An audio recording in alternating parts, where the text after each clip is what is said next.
শুক্রবার রাতে national institute of technology সিলচারের ছাত্রী হোস্টেলের নিরাপত্তা ব্যবস্থায় বড়সড় ভাঙন ধরা পড়ে যখন প্রতিষ্ঠানের এমবিএ বিভাগের এক পুরুষ ছাত্র অনুপযুক্ত অবস্থায় মেয়েদের হোস্টেলে প্রবেশ করে।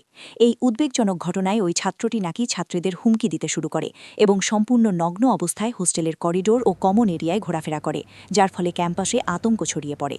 সূত্রের মতে, এই ঘটনায় হোস্টেলের আবাসিকদের মধ্যে চাঞ্চল্য সৃষ্টি হয় এবং ছাত্রীরা অনুপ্রবেশের বিরুদ্ধে প্রতিবাদ জানায়।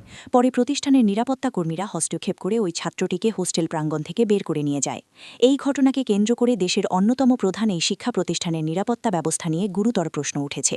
যোগাযোগ করা হলে এনআইটি শিলচরের পরিচালক প্রফেসর দিলীপ কুমার বৈদ্য জানান, বিষয়টি বর্তমানে তদন্তাধীন। আমরা বিষয়টি নিয়ে কাজ করছি এবং এখনই কোনো মন্তব্য করতে পারছি না। সম্প্রতি আমরা নিরাপত্তা ব্যবস্থায় পরিবর্তন এনেছি এবং অনেক কিছুই বদল হচ্ছে।